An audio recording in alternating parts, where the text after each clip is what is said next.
Assalamu alaikum wa rahmatullahi wa barakatuh. I am going to read something on my digital diary here that I wrote about Allah, of course, and I just want to read it out loud and pretend. Okay, technically I'm just reading it for Allah, but okay. Even though he saw me. Okay, anyways. Ash-Shakur, one of my favorite names. Okay.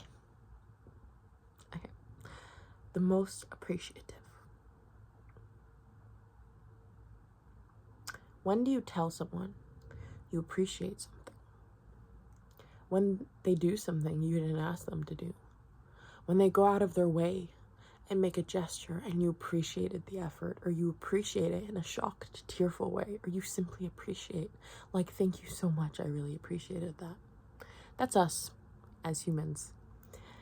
Now God, Allah Azza wa Jal, is most appreciative, as if he's saying, oh, I appreciate that. The magnificence of God is unavoidable. It's like saying, okay, so I'm gonna actually delete as if he's saying, because that seems wrong. Even though Allah does speak to us, but we should, I don't know, I'm gonna do a little more research. I have no idea. Okay. The magnificence of God is unavoidable. It's like saying that that star doesn't shine. No, a star will shine. It's its natural state.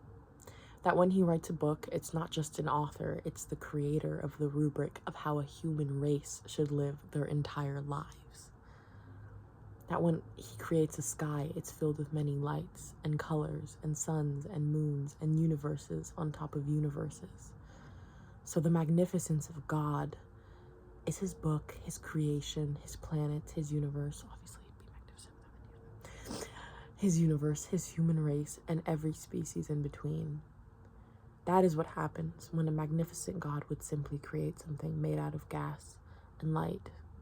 It's also something beholden to our eyes that people dedicate their entire lives studying.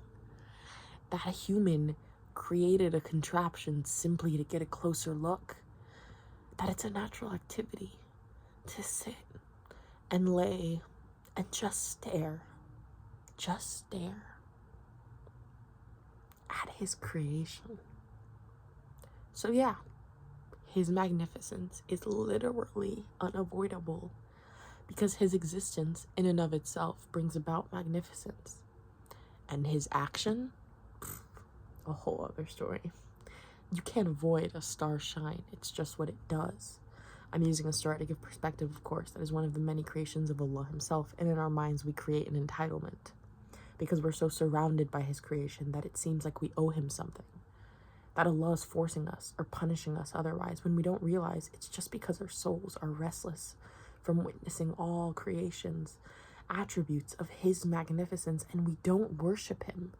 It's our restless souls and our large egos that paint Allah subhanahu wa ta'ala in an entitled light and point a finger at him, an accusation. Now, of course, I, as a measly creation of Allah, do believe my entire short existence on this earth should be completely dedicated to him, because no amount will repay the simple magnificence that comes about when you're surrounded by God's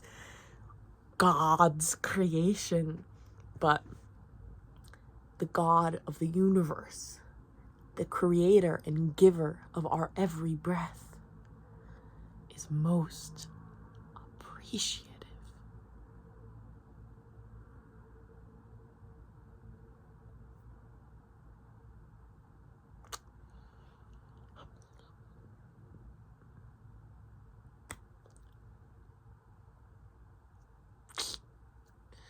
So thank you, Digital Diary. Alhamdulillah ya Rabb, for granting me the will to speak and the will to say this out loud and the will to record. Alhamdulillah.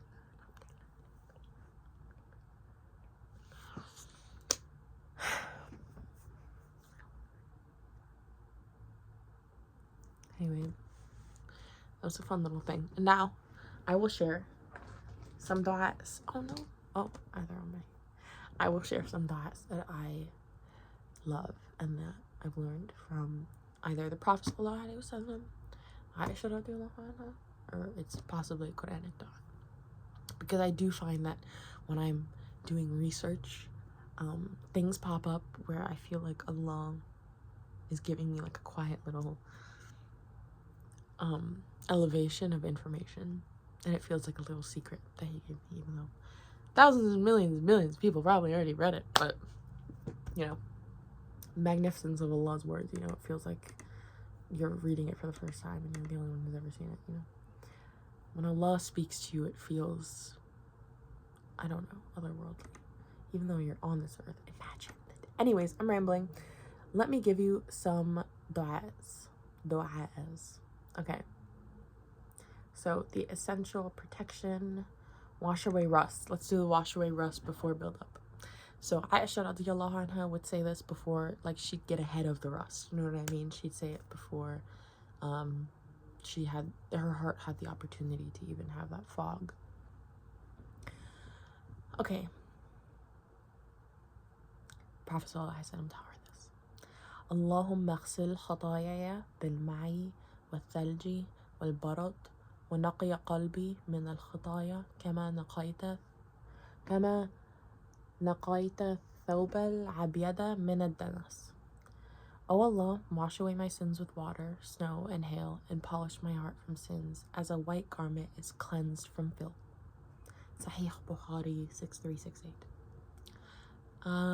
Okay, and then here are some du'as for the heart.